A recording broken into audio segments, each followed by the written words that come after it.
பிஸ்மில்லாஹிர் ரஹ்மானிர் ரஹீம். நீங்கள் பார்க்கவிருக்கும் இந்த ஆவணப்படம் இமாம் புகாரியின் வாழ்வில் நடைபெற்ற உண்மை சம்பவங்களின் தொகுப்பாகும். ஹதீஸ்கலை வரலாற்றை நவீன காட்சி ஊடகத்தை பயன்படுத்தி இளம் தலைமுறையினர் உள்ளத்தில் ஆழமாக பதிவு செய்ய வேண்டும் என்ற ஒரே நோக்கத்துடன் இந்த ஆவணப்படம் உருவாக்கப்பட்டுள்ளது. இந்த ஆவணப்படத்தின் கருத்துக்களை மட்டும் எடுத்துக்கொள்ளுங்கள்.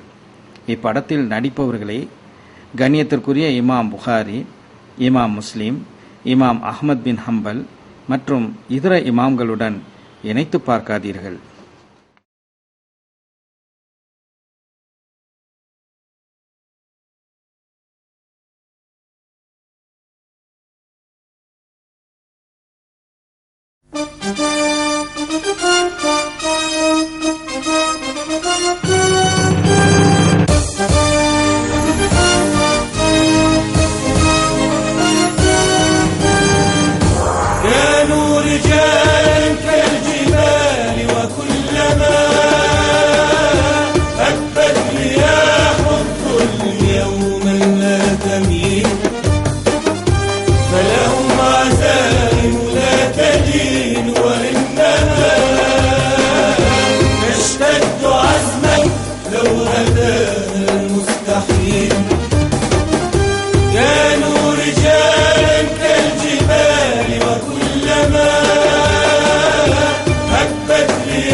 شقوا بسيف الحق أكباد الظلام ليسود نور العدل بين العالمين بيد حديد أو قلوب لا تنام في عين طفل لو رأت دمعا تلين شقوا بسيف الحق أكباد الظلام ليسود نور العدل بين العالمين بيد حديد أو قلوب لا تنام في عين طفل لو رأت دمعا تلين. நீங்கள் கூறிய 100 ஹதீஸ்களையும் நீங்கள் தேர்ந்தெடுத்த அதே வரிசைப்பாட்டில் திருத்தங்களுடன் நான் உங்களுக்கு மீண்டும் ஒரு முறை சொல்லி காட்டுகிறேன். இந்த நினைவாற்றல் கொடையை எனக்கு கொடுத்த இறைவனுக்கு நன்றி. இதை அவன் எனக்கு நிரந்தரமாக வழங்க வேண்டும் என்று கேட்கிறேன். மறதியிலிருந்து அவனிடம் பாதுகாவல் தேடுகிறேன். வானங்களிலும் பூமியிலும் உள்ளவை அனைத்தும் அல்லாஹ்வுக்கே உரியன. உங்கள் மனதில் உள்ளவற்றை வெளியிட்டாலும் மறைத்துக் கொண்டாலும் அவற்றை பற்றி அவன் கேள்வி கேட்பான். அவன் விரும்பியவர்களை மன்னிப்பான், விரும்பியவர்களை தண்டிப்பான். அவன் அனைத்தின் மீதும் மிக்க ஆற்றல் உடையவன். அருளப்பட்ட வேதத்தை இறைத்தூதர் மெய்யாகவே நம்புகிறார். அவ்வாறே மற்ற நம்பிக்கையாளர்களும் நம்புகிறார்கள். இவர்கள் அனைவரும் அல்லாஹ்வையும் மலக்குகளையும் அவனது வேதங்களையும் தூதர்களையும் நம்பிக்கை கொள்கின்றனர். தூதர்களில் எவரையும் நிராகரித்து விட மாட்டோம் என்றும் செவிமடுத்தோம், வழிபட்டோம், மன்னிப்பை கோருகிறோம், உன்னை நோக்கியே எங்கள் பயணம் என்றும் கூறுகின்றனர். அவன் யாதொரு ஆன்மாவையும் அதன் சக்திக்கு மேல் நிர்பந்திப்பதில்லை. இறைவனே, நாங்கள் கடமையை செய்ய மறந்துவிட்டாலும் தவறிழைத்து விட்டாலும் எங்களை குற்றம் பிடிக்காதே. முன்னிருந்தவர்களுக்கு சுமத்தியது போல எங்கள் மீது வலுவான சுமையை சுமத்தி விடாதே. இறைவா, தாங்க முடியாத கஷ்டங்களை எங்கள் மீது சுமத்தி விடாதே. எங்களை மன்னிப்பாயாக, கருணை புரிவாயாக. நிராகரிப்போர் மீது வெற்றி பெற எங்களுக்கு உதவி செய்வாய் இறைவா. இறைவன் உனக்கு அருள் புரியட்டும் முகம்மது, அருள் புரியட்டும். நான் அந்த நிகழ்ச்சியில் கலந்து கொள்ள வேண்டும் என்று விரும்பினேன். ஆனால் நான் தான் வீட்டை விட்டு வெளியே செல்ல முடியாதே. அல்லாஹ் எனக்கு கொடுத்திருந்த நேரத்துல என்னோட நினைவாற்றலை நிரூபிக்கிறதுக்காக இவ்வளவு நேரத்தை செலவழிச்சிட்டேன்னு வருத்தமா இருக்கு. உங்களுக்கு தெரியாம இருக்கலாம் ஷேக், குரான்ல கால் பாகத்தை நான் பகல்ல மனப்பாடமா ஓதுவேன், கால் பாகத்தை இரவுல ஓதுவேன். 2 நாளைக்கு ஒரு முறை முழு குரானையும் ஓதி முடிச்சிருவேன். இன்னைக்கு பகல் பொழுது போயிட்டதால இன்னைக்கு இரவு அரைபாகம் குரான ஓத முயற்சிக்கணும். நாளைக்கு அதிகால தொழுகையை முடிச்சிட்டு நான் புறப்படணும் இன்ஷா அல்லாஹ். மாஷா அல்லாஹ், மாஷா அல்லாஹ் முஹம்மத், மாஷா அல்லாஹ். ஹதீஸ் சொல்லக்கூடிய நபர்களில் எனக்கு தெரிஞ்சு உயிரோட இருப்பவங்க யார் யார், அவங்க எங்கெங்க இருக்காங்கன்னு ஒரு பட்டியல் தயாரிச்சிருக்கேன். கிராமங்கள் நகரங்களின் பெயரையும் இணைச்சிருக்கேன். இது உனக்காக தான், எடுத்துக்கோ. இந்தா எடுத்துக்கோ. பிஸ்மில்லாஹிர் ரஹ்மானிர் ரஹீம்.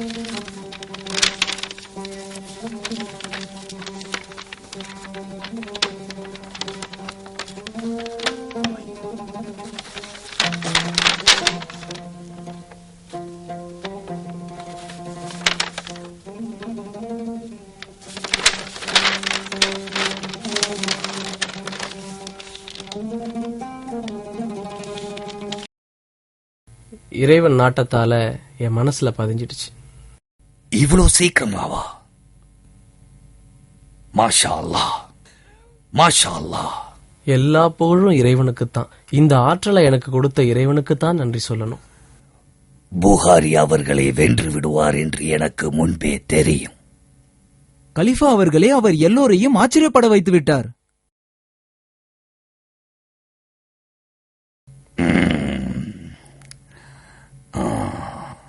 இஸ்லாமிய வரலாற்றில் தனக்கே உரிய தனி அடையாளத்தை இவர் பெறப்போகிறார். நீங்கள் எங்களை மன்னிக்கும்படி தயவு கூர்ந்து கேட்டுக்கொள்கிறோம் முகமது அவர்களே. அப்படி சொல்ல வேண்டாம் சகோதரா. நம்ம எல்லோரையும் மன்னிக்கும்படி அந்த இறைவன் கிட்ட மன்னிப்பு கோருவோம். முஸ்லிம்களுக்கு ஒரு அறிவு களஞ்சியமாக இறைவன் உங்களை ஆக்கியிருக்கிறான் முகமது. உங்களோடு வாழ்ந்த காலத்தை எங்களால் மறக்க முடியாது. உங்கள் பயணத்தில் அல்லாஹ் துணை இருப்பான் சகோதரா. அஸ்ஸலாமு அலைக்கும் வரஹ்மத்துல்லாஹி வபரகாத்து. அல்லாஹுவின் பாதுகாப்பில். பாக்தாத் நகர மக்கள் அனைவரும் அவருடைய நினைவாற்றலையும் அறிவு கூர்மையையும் ஒப்புக்கொண்டு விட்டனர். அந்த பரிசோதனை என்னவாயிற்று? பாக்தாத் அறிஞர்கள் வைத்த பரிசோதனையில் அவர் வெற்றி பெற்று விட்டார். குர்ஆன் ஒரு படைப்பு என்று அவன் சொன்னானா? அது பற்றி அவரிடம் கேட்கப்படவில்லை. குர்ஆன் ஒரு படைப்பு என்று மட்டும் அவன் வாயால் சொல்லியிருந்தால் அவன் ஒரு நயவஞ்சகன் என்று அவன் மேல் குற்றம் சுமத்தி இருக்க முடியும். அவருடைய உரையை கேட்ட சில வணிகர்கள் குர்ஆன் இறைவனின் வார்த்தை என்று அவர் கூறுவதாகவும், இது குறித்து விவாதிப்பவர்கள் வீண் குழப்பம் செய்பவர்கள் என்று அவர் குற்றம் சாட்டுவதாகவும் கூறுகிறார்கள். இந்த மனிதனுக்கு மட்டும் எப்படி சூழ்நிலைகள் சாதகமாக அமைகிறது என்று தெரியவில்லை. மாஷா அல்லாஹ், ரொம்ப நல்லது. ஆஹா, அப்புறம் என்னாச்சு? நபி ஸல்லல்லாஹு அலைஹி வஸல்லம் அவர்களின் ஹதீதுகளை அந்த 10 பேரும் புகாரிக்கு முன்பாக கூறி முடித்தவுடன் அல் புகாரி அவர்களை பார்த்து சொன்னாரு, இந்த கூட்டத்தில் கூறப்பட்ட அனைத்து ஹதீதுகளையும் அறிவித்தவர் பெயருடன் என்னால் திரும்ப கூற முடியும் என்று. மாஷா அல்லாஹ், மாஷா அல்லாஹ். அது சரி, இப்ப அவர் எங்க இருக்காராம்? பகதாதிலிருந்து அவர் எகிப்துக்கு புறப்பட்டு விட்டாராம். அவர் எடுத்த காரியத்தை நல்லபடியா முடிக்க அல்லாஹ் அருள் புரியட்டும்.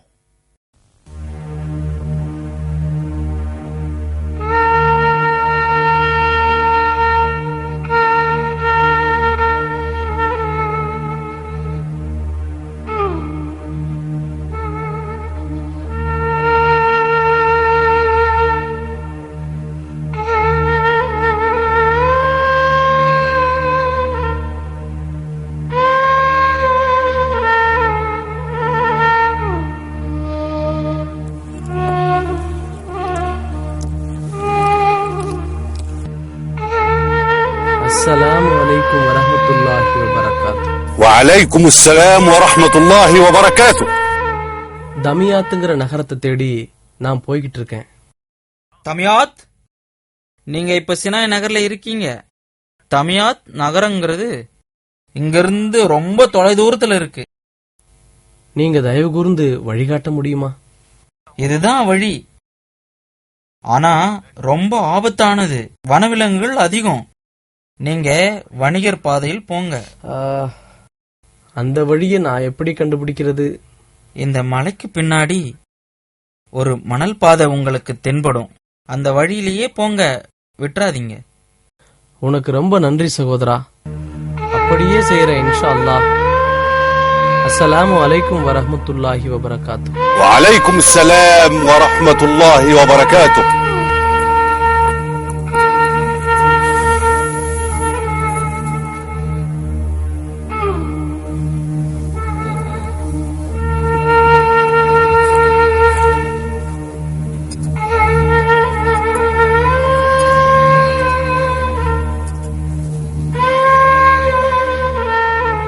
லா ஹவுல வலா குவத்த இல்லா பில்லா.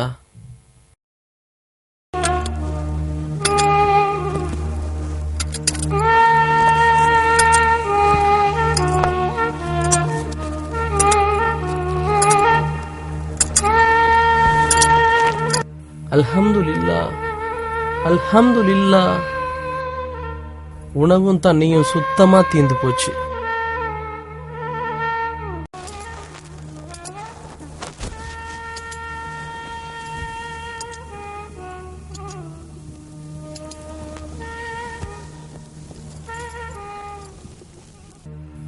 இறைவா, பசியையும் தாகத்தையும் தாங்குற சக்தியையும் பொறுமையையும் எனக்கு கொடு இறைவா.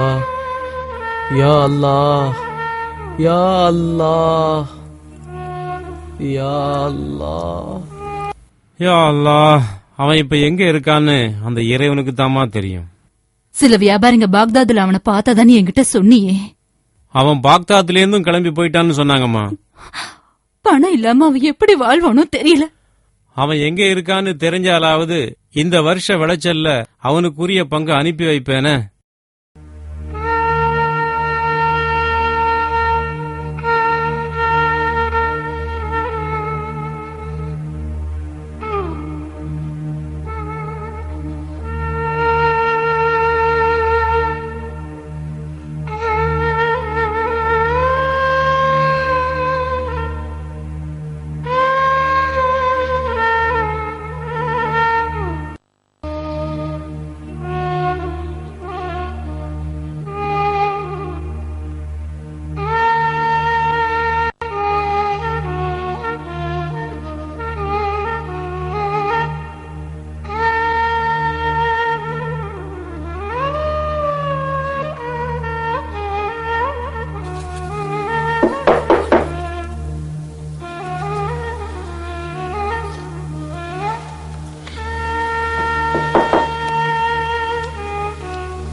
السلام عليكم ورحمة الله وبركاته. وعليكم السلام ورحمة الله وبركاته. உள்ள வாங்க. நல்ல செய்தி இமாம் அவர்களே. நீங்க பள்ளிவாசலுக்கு போறதுக்கும் உங்க சபையை நீங்க கூட்டுறதுக்கும் கலீஃபா அவர்கள் உங்களுக்கு முழு அனுமதியை வழங்கிவிட்டார். அல்ஹம்துலில்லாஹ்.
கலீஃபா அவனுக்கு நிச்சயம் பெரிய பரிசு கொடுத்திருப்பார் தந்தையே. அவங்க அண்ணா அகமது அதை மறுக்கிறாரே. பணம் அனுப்புற விஷயத்துல குழம்பிக்கிட்டு இருக்காம அந்த பணத்தை என்கிட்ட கொடுத்தா நான் முகமது இப்னு இஸ்மாயில் கிட்ட சேர்த்துற போறேன். அப்படியா? உனக்கு அவன் இருக்கிற இடம் எங்கன்னு தெரியுமா சையத்?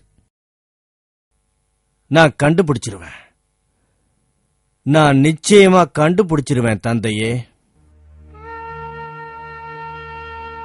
அஸ்ஸலாமு அலைக்கும் வரஹ்மத்துல்லாஹி வபரகாத்துஹு. வலைக்கும் அஸ்ஸலாம் வரஹ்மத்துல்லாஹி வபரகாத்துஹு. இந்த ஊர்ல தான் அலி இப்னு அய்யூப் இருக்காருன்னு நான் கேள்விப்பட்டேன். அவரு 10 நாளைக்கு முன்னாடி தான் இறந்து போயிட்டாரு. லா ஹவுல வலா குவத்த இல்லா பில்லா. அல்லாஹ்விடமிருந்தே வந்தோம், மீண்டும் அவனிடமே திரும்பிச் செல்வோம். நீங்க யாரு, எங்கிருந்து வந்திருக்கீங்கன்னு தெரிஞ்சுக்கலாமா? நான் ரொம்ப தொலைவில் இருந்து வர்றேன். ரொம்ப தொலைவில் இருந்து. நீங்க இப்னு அய்யூப தான் சந்திக்க வந்தீங்களா? அவர் சிறந்த மனிதர்னு நான் கேள்விப்பட்டிருக்கேன். சலீம் இப்னு அப்துல்லாஹ் இப்னு அலியின் மாணவர் தானே அவர்? ஆமா. இந்த கிராமம் முழுவதும் அவருக்கு பின்னாடி நின்னுதான் தொழுதாங்க, அவர்கிட்ட தான் படிச்சாங்க. அவர் ஆன்மாவை இறைவன் ஏற்கட்டும், விசாலமான சொர்க்கத்தில் அவரை வரவேற்கட்டும். அவருடைய வார்த்தைகள்ல சிலவற்றை நான் உங்ககிட்ட சொல்லட்டுமா? இல்ல, என்ன மன்னிக்கணும். நான் அவரை தனிப்பட்ட முறையில நேரா சந்திக்க விரும்பினேன். நான் கிளம்புறேன். அஸ்ஸலாமு அலைக்கும். வலைக்கும் அஸ்ஸலாம் வரஹ்மத்துல்லாஹி வபரகாத்துஹு. இந்த பணம், இதுதான் கடிதம். இந்த ரெண்டையும் நீ அவங்கிட்ட சேர்த்துருவேன்னு நான் நம்புறேன். நீங்க கவலையே விடுங்க. பணத்தையும் கடிதத்தையும் நான் வேற யார்கிட்டையும் கொடுக்க மாட்டேன். முகமதை சந்திச்சு நான் அவங்கிட்டயே கொடுத்துருவேன். சையத், நீ செய்யற இந்த உதவிக்கு எப்படி நன்றி சொல்றதுனே தெரியல. இறைவன் உனக்கு அருள் புரியட்டும். முகமது என்னோட பால்ய நண்பன். நாங்க 2 பேருமே சின்ன வயசுல இருந்து ஒன்னா படிச்சவன். வியாபாரத்தினால நான் கல்வியை இழந்துட்டேன். இல்லனா நான் இந்த புகாராவோட இமாம் ஆகியிருப்பேன். சுப்ஹானல்லாஹ். ஒரே ஒரு ஹதீஸுக்காக நீங்க பக்தாதுல இருந்து இவ்வளவு தூரம் வந்திருக்கீங்களா? நான் ஏமன் நகருக்கு கூட போவேன் இன்ஷா அல்லாஹ், இந்த ஹதீஸை சரி பார்க்கறதுக்காக. என்னப்பா இது, உங்களை நீயே கஷ்டப்படுத்திக்கிறியே. ரசூல் ஸல்லல்லாஹு அலைஹி வஸல்லம் அவர்களின் ஹதீஸ்களை சேகரிக்கும் பணிக்கு கடினமான உழைப்பு தேவைங்கிறத நீங்க ஒப்புக்கிறீங்களா? ஆமா ஆமா. இமாம் அகமது இப்னு ஹம்பல் உங்களை பத்தி என்கிட்ட சொன்னாங்க. அது எனக்கு ரொம்ப பெருமையா இருக்கு. உங்களை சந்திக்க வர்றதுக்கு முன்னாடி இந்த ஊர் மக்கள்கிட்ட உங்களை பத்தி விசாரிச்சேன். வாழ்நாள்ல இதுவரை ஒரே ஒரு பொய் கூட நீங்க சொன்னதில்லைன்னு அவங்க சொன்னாங்க. அல்ஹம்துலில்லாஹ். கொஞ்சம் பொறு. இந்த கழுதைய பிடிச்சு கட்டிட்டு நான் இதோ இப்போ வந்துடுறேன். போயிட்டு வாங்க.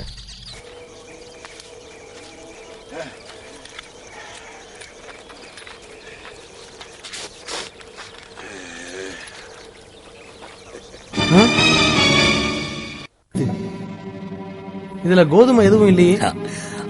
ஆமாப்பா, ஆமா. பின்ன என்ன செஞ்சீங்க நீங்க? கூடையில நிறைய கோதுமை இருக்கிற மாதிரி காட்டி நான் இந்த கழுதையை பிடிச்சேன்.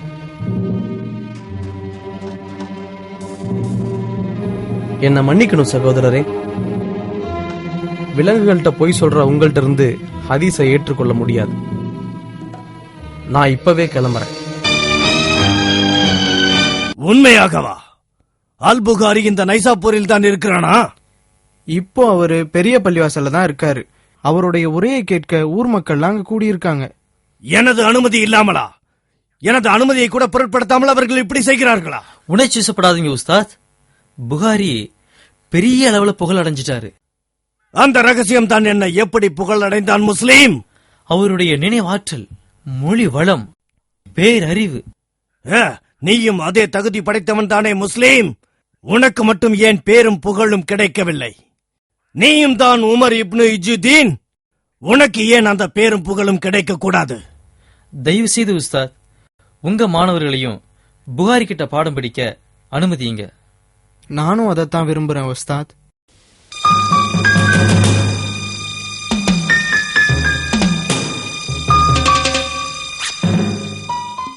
என் வகுப்பை விட்டுவிட்டு நீங்கள் இருவரும் அல் புகாரியிடம் பாடம் கற்க விரும்புகிறீர்கள். அல் புகாரி அப்படி என்னதான் சொல்றாருன்னு தெரிஞ்சுக்க விரும்புறோம். பிறகு நீதான் அவனுக்கு எதிராக சாட்சி சொல்ல வேண்டும். ஆனா ஏய் முஸ்லிம் இப்னு ஹஜ்ஜாஜ், என் சிறந்த மாணவன் நீ. நான் உன்னை மிகவும் நம்புகிறேன். நைசாப்பூர் மக்களின் மிகச் சிறந்தவன் நீ. அல் புகாரியை தோலுரித்து காட்ட நீ வழி கண்டுபிடிப்பாய் என்று நம்புகிறேன். மறுத்துவிடாதே, அது உன்னால் முடியும்.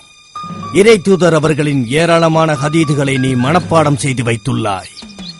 நைசாப்பூர் மக்களின் முன்னிலையில் நீ அவனை தோற்கடிக்க முடியும். ஒரு உயர்ந்த இடத்தை அடைய, அவன் நற்பெயரை களங்கப்படுத்த உன்னால் முடியும்.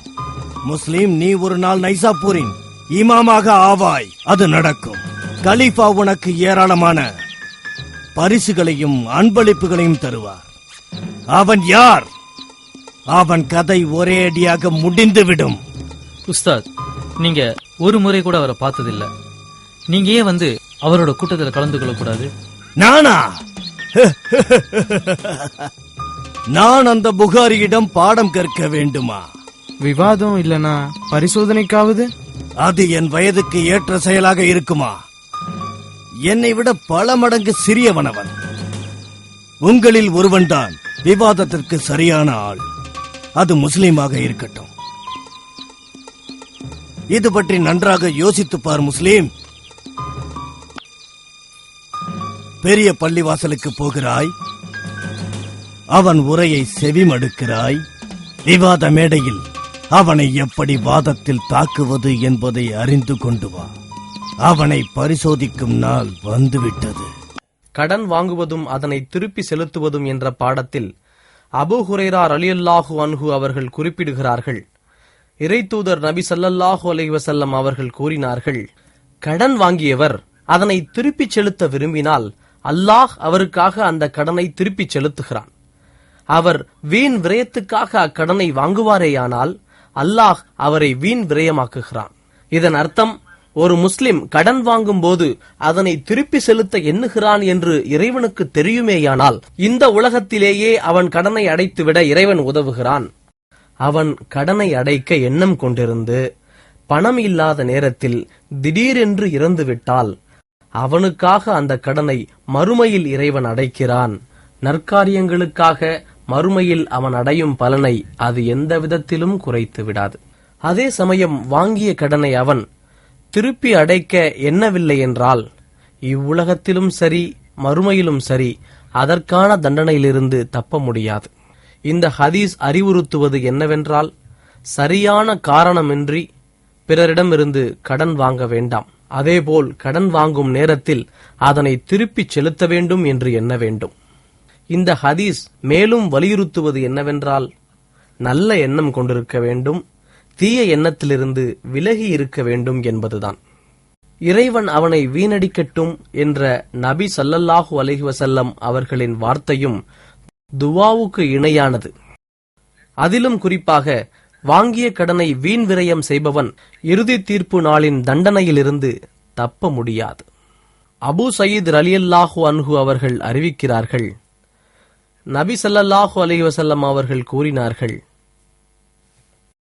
நரகத்திலிருந்து நம்பிக்கையாளர்கள் வெளியேற்றப்படும் பொழுது சுவர்க்கத்திற்கும் நரகத்திற்கும் இடையிலுள்ள பாதையில் அவர்கள் நிறுத்தப்பட்டு இந்த உலகத்தில் அவர்களுக்கு இடையே உள்ள தீர்க்கப்பட வேண்டிய அநீதிகளுக்கு தீர்ப்பளிக்கப்படுவார்கள்.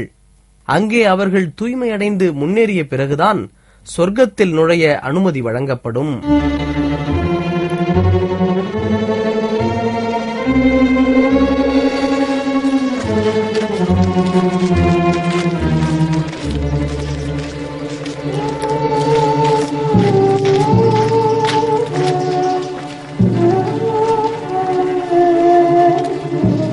அஸ்ஸலாமு அலைக்கும் வரஹ்மத்துல்லாஹி வரகாத்து. வலைக்கும் சலாம். சயீத், என் சகோதரா, நீ என் தம்பியை சந்தித்தாயா? ஆமா, அந்த கடிதத்தையும் பணத்தையும் நான் புகாரி கிட்ட கொடுத்துட்டேன். அவன் எப்படி இருக்கான்?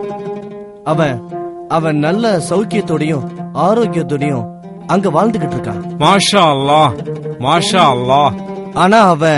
ஆனா என்ன அவனுக்கு? அவன் இன்னும் கொஞ்சம் பணம் வேணும்னு என்கிட்ட கேட்டான். அவனுக்கு இன்னும் பணம் தேவையா? ஆமா. நீ அவன் கேட்டதை கொடுத்தியா? நீங்க கொடுத்த பணம் மட்டும்தான் என்கிட்ட இருந்தது, அதனால நான். சரி, நான் போய் அவனை பாத்துக்கிறேன். அவன் எங்க இருக்கான்னு மட்டும் சொல்லு. அவன் நிலையா ஒரு இடத்துல இருக்கிறது இல்ல. என்ன போல வியாபாரிகளால தான் அவனை தேடி கண்டுபிடிக்க முடியும். அப்போ என்னையும் உன் கூட அழைச்சிட்டு போயேன்.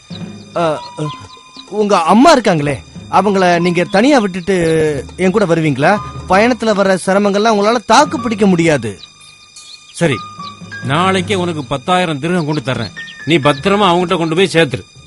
இதே நேரம் நாளைக்கு உங்களுக்காக நான் இதே இடத்துல காத்துக்கிட்டு இருப்பேன். இறைவன் உனக்கு அருள் புரியட்டும். இறைவன் உனக்கு அருள் புரியட்டும் சயீத். அஸ்ஸலாமு அலைக்கும் வரஹ்மத்துல்லாஹ். عليكم السلام ورحمة الله وبركاته. عليكم السلام ورحمة الله وبركاته. முஹம்மது பின் இஸ்மாயில் இந்த ஊருக்கு திரும்பி வந்தா என்ன ஆகும் தெரியுமா? அவன் இங்க திரும்பி வரவே மாட்டான். அவன் நிச்சயமா வரவே மாட்டான். அவன் திரும்பி வரமாட்டான்னு உனக்கு எப்படி தெரியும்? வரமாட்டான்னு உனக்கு எப்படி தெரியும்? எகிப்திலையும் சிரியாவிலையும் அவனை கண்ட வியாபாரிங்க இறை தூதரின் ஒரே ஒரு ஹதீதுக்காக அவன் நெடுந்தூரம் பயணம் செஞ்சுக்கிட்டு இருக்கிறதா சொன்னாங்க. அப்படின்னா என்ன அர்த்தம்? இனிமே அவன் வாழ்நாள் முழுசையும் பயணத்திலேயே கழிக்க போறான்னு தானே அர்த்தம். அதனாலதான் நான் சொன்னேன் அவன் திரும்பி வரமாட்டான்னு. நிச்சயமா அவன் திரும்பி வரவே மாட்டான்.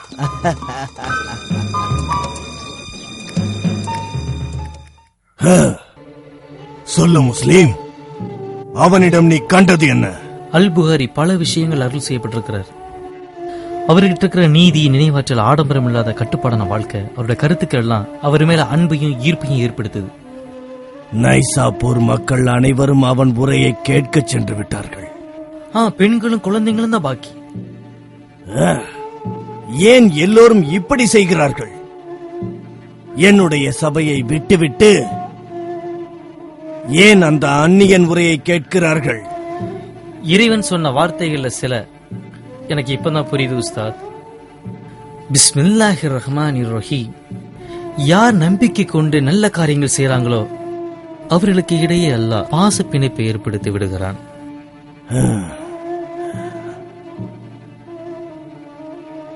அவனுடைய வார்த்தைகளில் குற்றம் ஏதும் கண்டுபிடிக்கவில்லையா? என்ன நம்புங்க உஸ்தாத், நம்ம காலகட்டத்துல இவரை போல ஒரு மனிதர் இல்லவே இல்லை. நீ இருக்கிறாய் முஸ்லீம். நானா? அவரோட ஒப்பிடும் அளவுக்கு நான் யார்? இறைவன் மீது ஆணையாக அவர் என்னோட கை குலுக்கியிருந்தால் கூட அது எனக்கு கௌரவமாக இருந்திருக்கும். நீ நமது வட்டத்தை விட்டு சென்று விட்டாய். நமது பெருமைகளை மறந்து விட்டாய். நான் அப்படி சொல்லலையே. நீ பேசியவைகள் அப்படித்தானே இருந்தன. நீ உன் பேராசிரியர் மீது உண்மையாகவே மரியாதை வைத்திருந்தால் நான் சொல்வதை கேள். இன்று இரவு அல் புகாரியின் கூட்டத்திற்கு நீ செல்லக்கூடாது. என்னது? என்னோட கல்வியை தடை செய்ய? அல் புகாரி அறிவுக்கு சொந்தக்காரனாகிவிட்டானா? ஹதீது கலையில் முகமது இப்னு இஸ்மாயிலை விட வேறு சிறந்த அறிஞரே இல்லை. அப்போது நான் யார்? நான் ஒரு அறிஞன் இல்லையா? அவரிடம் அறிவாற்றல் பொங்கி வழிவதை நான் காண்கிறேன். உனக்கு என்னை கண்டால் மூடனாக தெரிகிறது இல்லையா? உஸ்தாத், புகாரியுடன் உங்களை ஒப்பிடாதீர்கள். என்னை விட வயதில் பன்மடங்கு சிறியவன், என்னை விட அறிவில் குறைவானவன். அப்படியானால் அவருடன் போட்டியிட்டு பார்க்கலாமே. முஸ்லிம், நீ வரம்பு கடந்து விட்டாய். உன்னை நான் எச்சரிக்கிறேன். நபி ஸல்லல்லாஹு அலைஹி வஸல்லம் சொன்னார்கள், கோபம் கொள்ளாதீர் என்று.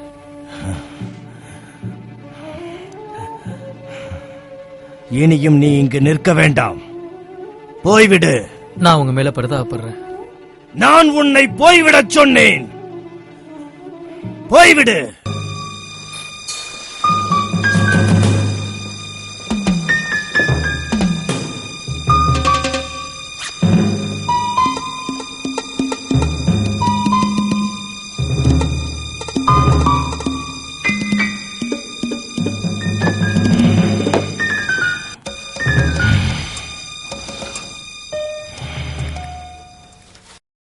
உங்களிடம் மாணவனாக சேர ஆசைப்படுகிறேன். நான் என்ன அறிஞனா? என்னிடம் எதற்கு மாணவர்கள்? நீங்கள் அறிஞர் இல்லையா? உங்களை வேறு யார் என்று சொல்லிக் கொள்வீர்கள்? நான் இறைவனின் அடிமைகளில் ஒருவன். அல்லாஹ் எனக்கு நினைவாற்றலை கொடுத்திருக்கான். நபி ஸல்லல்லாஹு அலைஹி வஸல்லம் அவர்களின் ஹதீஸ்களை சேகரிக்கும் பணிக்காக நான் அதை அர்ப்பணம் செய்கிறேன். அலைஹிஸ்ஸலாத்து வஸலாம், நீங்க எனக்கு ஏதாவது அறிவுரை சொல்லித்தாங்க. அதுக்கப்புறம் அதை பத்தி வேற யாரிடமும் கேட்க மாட்டேன்.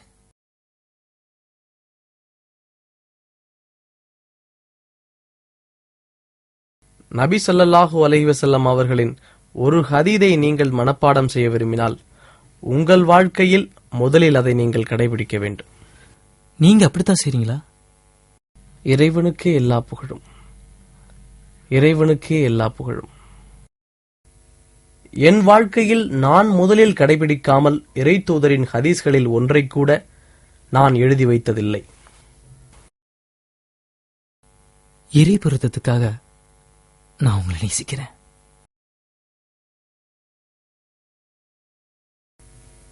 எந்த அல்லாஹ்வுக்காக நேசிக்கிறீர்களோ அந்த அல்லாஹ்வும் உங்களை நேசிக்கிறான். நாளைக்கு நீ ஆளுநரிடம் சென்று நான் என்ன சொல்ல சொன்னேனோ அதை சொல். எப்படி எப்படி நான் இதை செய்வது உஸ்தாத்? நான் என்ன சொன்னேனோ அதை செய். ஆளுநர் இந்த அநீதியை ஏற்றுக்கொள்வாரா? முஸ்லிமை நைசாப்பூரில் இருந்து நாடு கடத்தும் என் உத்தரவை அநீதி என்கிறாயா? இது அப்பட்டமான அநீதிதானே உஸ்தாத்? நான் உன்னையும் சேர்த்து நாடு கடத்தி விடுவேன். அப்பொழுதுதான் எனது சக்தி என்ன என்பது உனக்கு தெரியும். நான் உங்களிடம் கெஞ்சி கேட்டுக்கிறேன், எனக்கு குடும்பம் இருக்கு உஸ்தாத். நீ உன் குடும்பத்தோட நைசாப்பூர்லயே இருக்கணும்னு நினைச்சா ஆளுநர் கிட்ட போய் எனது வேண்டுகோளை தெரியப்படுத்து. இமாம் அல் துகுலியின் வேண்டுகோளை நான் நிராகரித்ததில்லை. அது எதுவாக இருந்தாலும் சரி, நான் முஸ்லிமை நைசாப்பூரில் இருந்து நாடு கடத்த உத்தரவிட்டதாக அவரிடம் தெரியப்படுத்து. மேலும் அல் புகாரியிடம் அவரால் எந்த குழப்பமும் ஏற்படும் முன்பு அமைதியாக நகரத்தை விட்டு வெளியேறும்படி நான் சொன்னதாக தெரியப்படுத்து. 3 வகையான அநீதிகள் இருக்கின்றன. இறைவனுக்கு மனிதன் செய்யும் அநீதி என்பது ஒன்று. அது அவனை நம்ப மறுப்பதாகும். இணை வைப்பாளர்களின் இணையை விட்டும் அல்லாஹ் உயர்ந்து விட்டான். எல்லாம் வல்ல இறைவன் சொல்கிறான், உண்மையில் இறை நிராகரிப்பாளர்கள்தான் அநீதியாளர்களாவர். அல்லாஹ் மேலும் கூறுகிறான், தனக்கு இணை வைப்பதுதான் மிகப்பெரிய அநீதி என்று. 2வது வகை அநீதி என்னவென்றால், ஒரு அடியான் இன்னொரு அடியானுக்கு இழைப்பதாகும். நபி ஸல்லல்லாஹு அலைஹி வஸல்லம் சொன்னார்கள், ஒரு முஸ்லிமுக்கு சொந்தமான அனைத்தும் பிற முஸ்லிம்களுக்கு தடை செய்யப்பட்டுள்ளது. அவரின் உயிர், அவரின் செல்வம், அவரின் மரியாதை. 3வது வகை அநீதி ஒரு அடியான் தனக்குத்தானே செய்யும் அநீதியாகும். இது எப்படி செய்யப்படுகிறது என்றால், பாவங்களில் மூழ்குவதாலும் குற்றங்கள் தவறுகளாலும் இந்த அநீதி செய்யப்படுகிறது. சொல்கிறான் எல்லாம் வல்ல இறைவன், அவர்கள் நமக்கு எதிராக தவறிழைக்கவில்லை, மாறாக தங்களுக்கு எதிராகவே தவறிழைத்துக் கொள்கின்றனர்.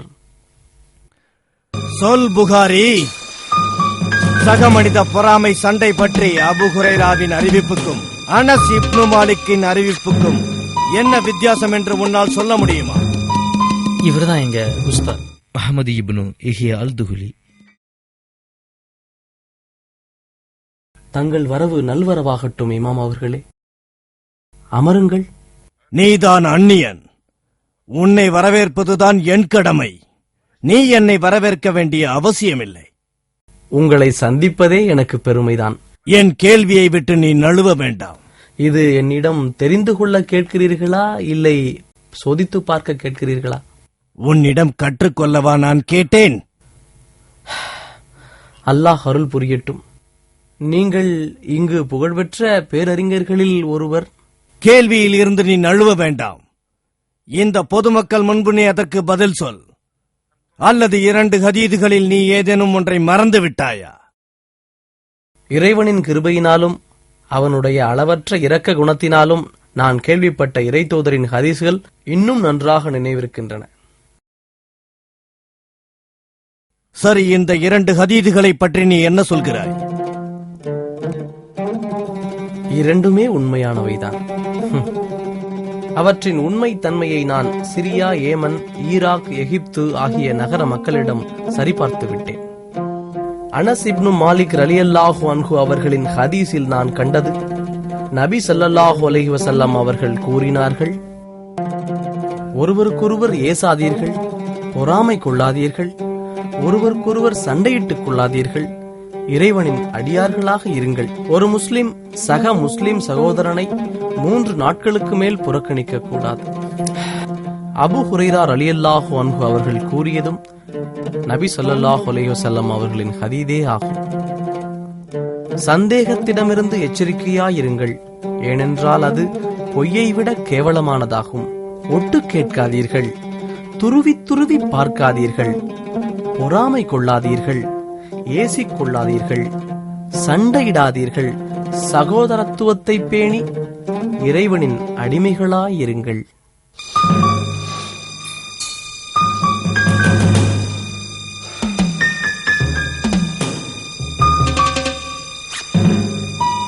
இமாம் போகிறாரே. இமாம் போனா போகட்டு, விடுங்க, நீங்க உட்காருங்க.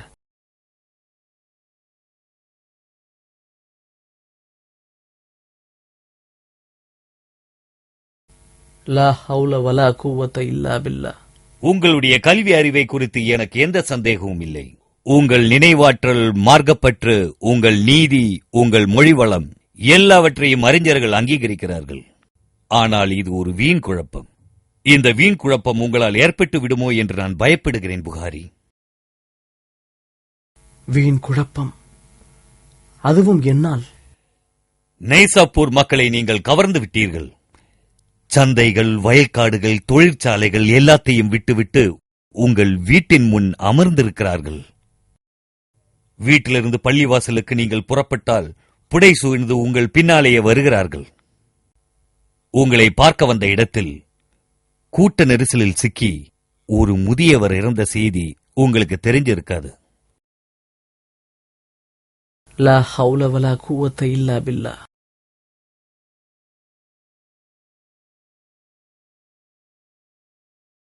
உங்கள் பயண ஏற்பாடுகளை செய்ய சொல்லி உத்தரவிட்டிருக்கிறேன். ஏராளமான தங்கம், வெள்ளிகளை அனுப்புகிறேன். நீங்கள் என்னை நைசாப்பூரை விட்டு வெளியேறச் சொல்கிறீர்களா? எனக்கு வேதனையாகத்தான் இருக்கிறது. உங்கள் விருப்பப்படியே செய்கிறேன்.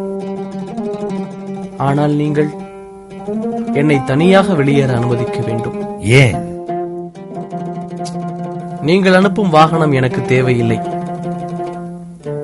எனக்கு என்னுடைய குதிரை இருக்கிறது. நான் கொடுக்கும் செல்வத்தையாவது எடுத்துக் கொள்ளுங்கள் புகாரி. என் உழைப்பால் வராத பணத்தை என்னால் ஏற்க முடியாது. பிறகு எப்படி வாழுகிறீர்கள்? எனக்கு தெரிந்த வரைக்கும் உங்கள் போதனைகளுக்கு நீங்க எந்த கட்டணமும் பெறுவதில்லையே. நான் மக்காவில் இருந்தபோது எனது அண்ணன் கொஞ்சம் பணம் கொடுத்தார். இறையருளால் அது பெருகியது. அது இன்னும் இருக்கிறதா உங்களிடம்? இன்ஷா அல்லாஹ் நிறைய இருக்கும் என்று நினைக்கிறேன். 1000 தினார்கள். அந்த பணம் எவ்வளவு நாளாக உங்களிடம் இருக்கிறது? 7 வருஷம்னு நினைக்கிறேன். அதுக்கு மேலேயும் இருக்கலாம். 7 வருஷமா 1000 தினார்களை மட்டும் வச்சுக்கிட்டு எப்படி நீங்க வாழ்றீங்க? நான் உங்கள்கிட்ட சொன்னேனே, அல்லாஹ்வின் அருளால் அது பெருகியதுன்னு. புகாரி, என்றாவது ஒரு நாள் என்கிட்ட இருந்து ஏதாவது உங்களுக்கு தேவைப்பட்டா எனக்கு எழுதுங்க.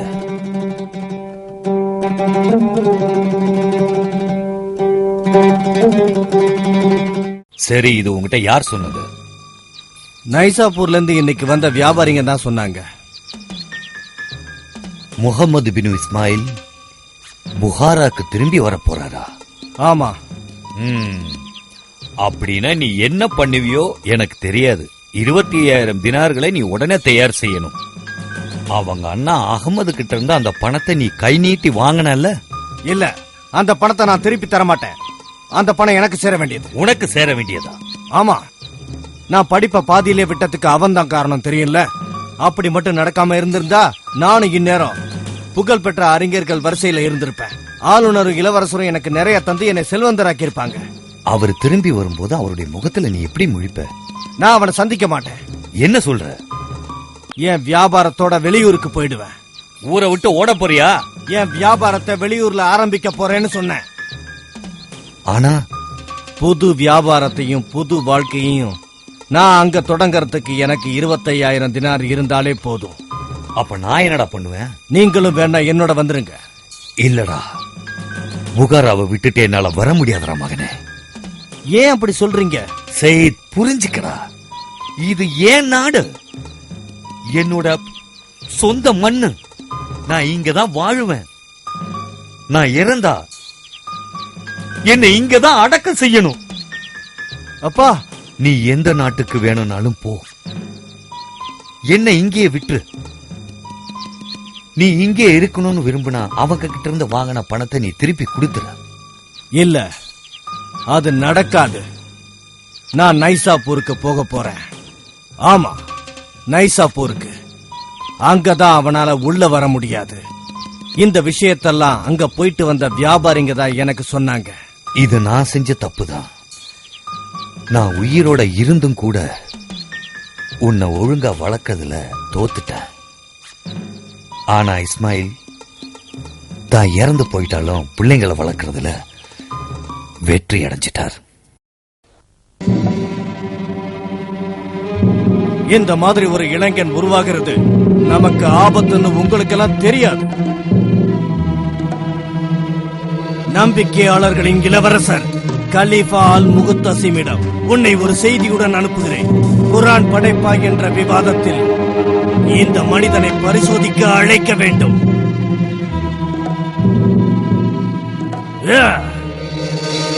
இந்த மனிதனுக்கு மட்டும் எப்படி சூழ்நிலைகள் சாதகமாக அமைகிறது என்று தெரியவில்லை.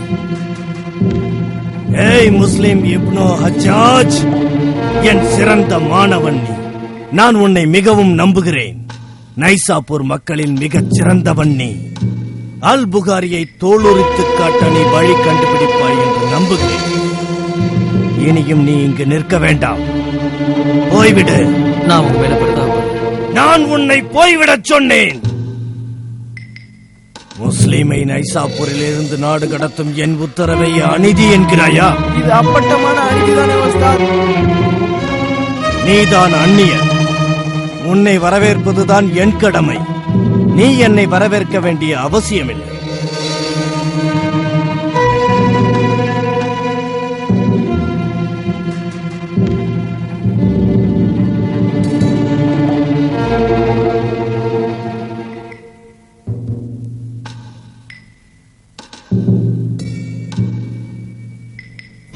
எனக்கு அநீதி செஞ்சிட்டீங்க இமாம் துஹ்லி. நீங்க எனக்கு அநீதி செஞ்சிட்டீங்க. இமாம் அல் துஹ்லி, அநியாயம் செஞ்சிட்டீங்க இமாம். லா ஹவுல வலா குவத்த இல்லா பில்லாஹ். லா ஹவ்ல வலா குவத்த இல்லா பில்லா.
நான் அவருக்கு அநீதி செஞ்சிட்டேன்னு நினைக்கிறேன். அவருக்கு மட்டும் இல்ல உஸ்தாத்,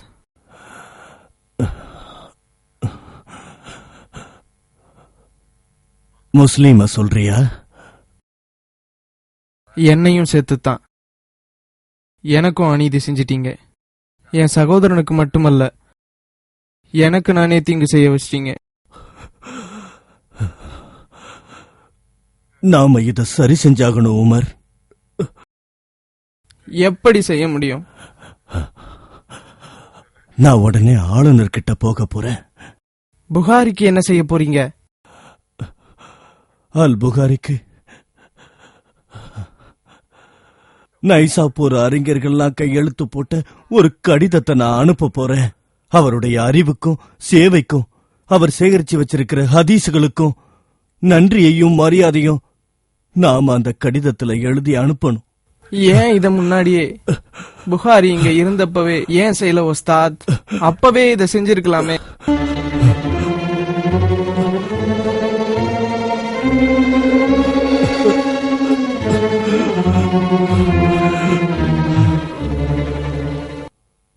அது ஷைத்தான், அதோட வேலைதான். அது ஷைத்தான் உமர்.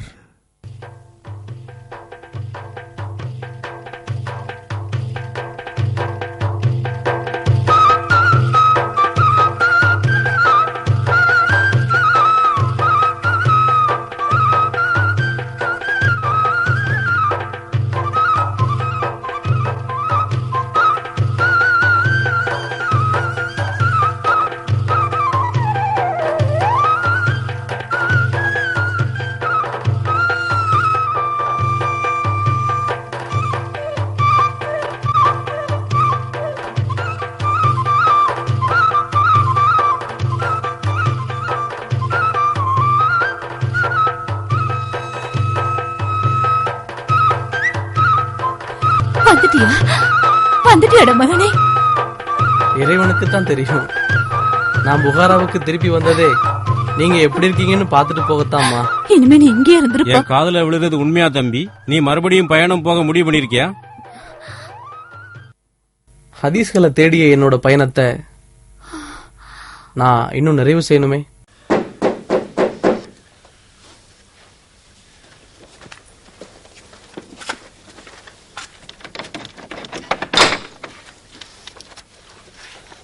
அஸ்ஸலாமு அலைக்கும் வரஹ்மத்துல்லாஹி வரகாத்துஹு. வலைக்கும் சலாம் ரஹமத்துல்லாஹி வரகாத்துஹு. உள்ள வாங்க அபு சயீத், உள்ள வாங்க. முஸ்லிம் நைசாப்பூரை விட்டு போயிட்டாரு. அவர் இப்ப எங்க இருக்காருன்னு யாருக்கும் தெரியாது. லா ஹவ்ல வலா குவத்த இல்லா பில்லா. லா ஹவுல வலா குவத்த இல்லா பில்லா. இல்ல இல்ல அகமத், நீங்க அப்படி செய்யக்கூடாது. தம்பி, அவன் நம்ம பணத்தை எடுத்துட்டு ஓடிட்டான்.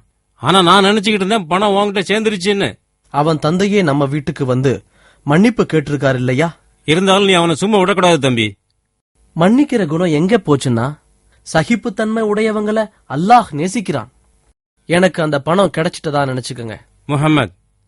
முகமது, நீ இப்படி செய்யறது அவனுடைய செயலை ஊக்குவிக்கிற மாதிரி இருக்குது. இறைவன் மீது ஆணையா நான் ஏன் இதை செய்யறேன்னா, அவனை கைது செஞ்சா மேலும் மேலும் அவன் தான் தோன்றியாத்தான் சுத்துவான். அவனை விட்டுருங்க போகட்டும். பிஸ்மில்லாஹிர் ரஹ்மானிர் ரஹீம். அல்லாஹ் உத்தரவிடும் வரை களை சகித்துக் கொண்டு மன்னித்திருங்கள். அனைத்தின் மீதும் அல்லாஹ் ஆற்றல் உடையவன். சதகல்லாஹுல் அலியுல் அலீம். அகமது, உன் தம்பி என்ன சொல்றனோ அதுபடியே நீ செய்ப்பா. மகானி முகமது, சொல்லுங்கம்மா. நான் சில விஷயங்கள் உன்கிட்ட பேச வேண்டியது இருக்கு. என்னோட திருமணத்தை பத்தி தானே பேசணும் இல்லையா? ஆமா. அம்மா, அறிவை தவிர வேற எதுலையும் என் மனசை ஈடுபடுத்த கூடாதுன்னு நான் முடிவு செஞ்சிருக்கேன். நீ என்ன சொல்ல வரேன்னு எனக்கு நல்லா தெரியும். இறை தூதரோட வழிமுறைய பின்பற்றதெல்லாம் முன்னாடி நிக்கிறவன் நீதானே, ஏன் தயங்குற? அலைஹிஸ் ஸலாத்து வஸ்ஸலாம். ஆனா பாருங்கம்மா, மனைவிக்கு நான் நீதியா இருக்கணும். அப்புறம் என்ன போய் யாருமா திருமணம் செஞ்சுக்குவாங்க? அந்த பிரச்சனை என்கிட்ட விட்டுரு. நீ சரின்னு சொல்லு, மத்ததெல்லாம் நான் பாத்துக்கிறேன்.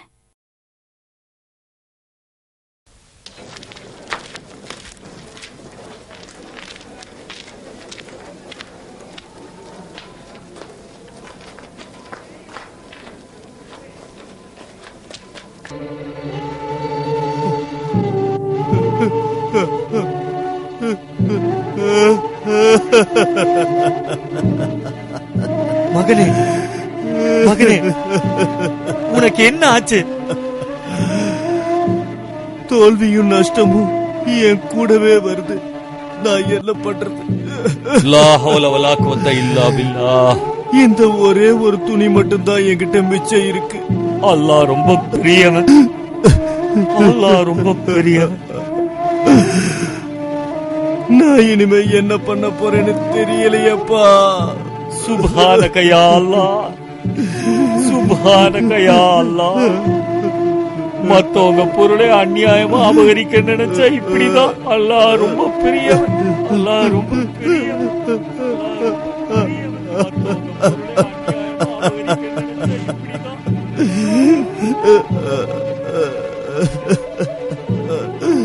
நான் எல்லாத்தையும் இழந்துட்டேன்,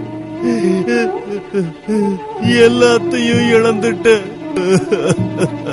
எல்லாத்தையும் இழந்துட்டேன்.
ஸல்லல்லாஹு அலைஹி வஸல்லம் அவர்களின் ஆதாரபூர்வமான ஹதீசுகளின் முறையான தொகுப்பு, அவரின் வழிமுறைகள், அவர் வாழ்ந்த நாட்கள். அல்ஹம்துலில்லாஹ் 16 வருஷ காலத்துல இதை நான் சேகரிச்சிருக்கேன். இதை வார்த்தைக்கு வார்த்தை நான் ஆராய்ந்து விட்டேன். இது மிக சரியான ஹதீசுகளின் தொகுப்பு என்று நான் சாட்சி சொல்றேன். உலகில் உள்ள பல அறிஞர்களுக்கும் இந்த நூலை மனம வந்து நான் அனுப்பி வச்சுட்டு காத்திருந்தேன். எனக்கு தெரியாத ஏதாவது ஒரு ஹதீஸ கூட அவங்க சொல்லக்கூடும் அல்லவா? ஆனா அவங்க எல்லாம் நீங்க என்ன சொன்னீங்களோ அதத்தான் கடிதத்தில் எழுதியிருக்காங்க. எங்க பார் முஹம்மது, முழு தேசமும் செய்ய முடியாத ஒரு காரியத்தை நீ செஞ்சிருக்க. அல்ஹம்துலில்லாஹ். இமாம் அல் புகாரிய பத்தி எல்லா விஷயமும் இப்ப உங்களுக்கு தெரிஞ்சிருக்கும்னு நினைக்கிறேன்.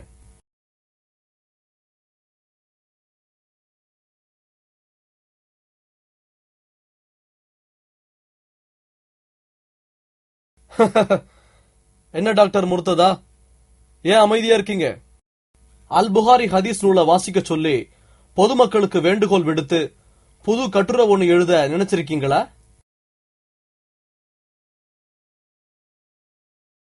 போதும் ஹுசைன், போதும், கேலி செய்ததை நிறுத்துப்பா. கிண்டல் நிறுத்தணுமா? அவரை பத்தி எதுவுமே தெரியாதப்போ, ஹதீஸ்களை சேகரிப்பதுல அவரோட முறை திட்டம் பற்றி எதுவுமே தெரியாதப்போ ஏன் அவரை பத்தி பேசுறீங்க? இல்ல, நான் என்ன சொல்ல வந்தேன்னா. என்ன சொல்ல வந்தீங்க?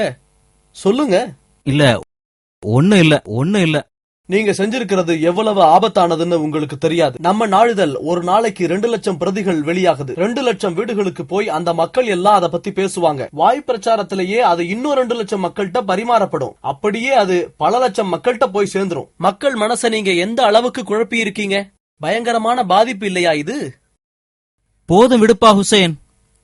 டாக்டர் முர்த்ததா, நீங்க செஞ்சிருக்கிறது அப்பட்டமான குற்றம். உங்க கட்டுரையில சொல்லி இருக்கிற மாதிரி நபி வழிய நிராகரிக்கலாம்னு நீங்க எப்படி சொல்ல முடியும்? ஆனா நீ கதையை இன்னும் முடிக்கலையே.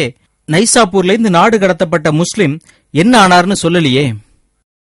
நான் உங்ககிட்ட இமாம் புகாரிய பத்தி தானே பேசிக்கிட்டு இருந்தேன். அப்ப நீ என்கிட்ட முழுசா சொல்லாத முஸ்லிம் தான் முஸ்லிம் ஹதீது தொகுப்பு என்ற நூலின் ஆசிரியரா? ஆமா முர்த்ததா, அவர் பெயர் முஸ்லிம் இப்னு அல் ஹஜ்ஜாஜ் அல் நைசாபூரி. இதுல இருந்தே தெரியலையா ஹதீஸ் சேகரித்தவர்கள் பத்தி உங்களுக்கு எதுவுமே தெரியலன்னு?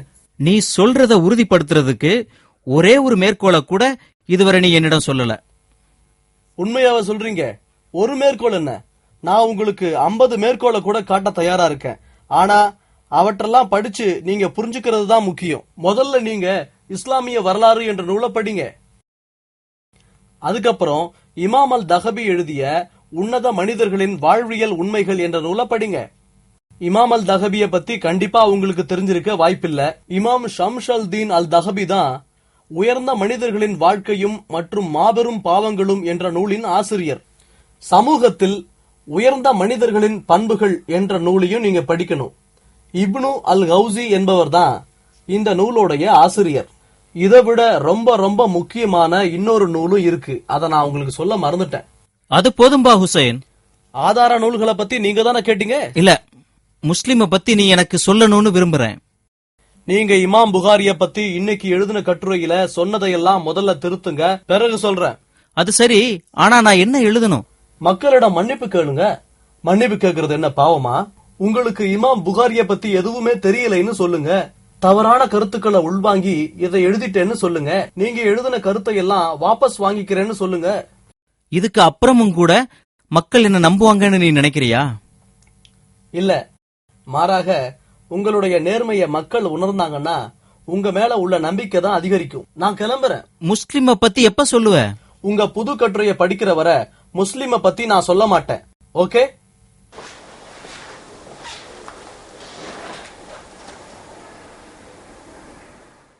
இந்நிகழ்ச்சி பற்றிய உங்களின் மேலான கருத்துக்களை எங்களுக்கு எழுதி அனுப்ப வேண்டிய முகவரி: Black and White Communication, number 7, வடமரக்காயர் தெரு, மண்ணடி, சென்னை 1. மின்னஞ்சல் முகவரி optv@tmmk.in.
الحق أكباد الضلال ليسود نور العدل بين العالمين بيد حديد أو قلوب لا تنال في عين طفل لو رأت دمعا تلين شقوا بسيف الحق أكباد الضلال ليسود نور العدل بين العالمين بيد حديد أو قلوب لا تنال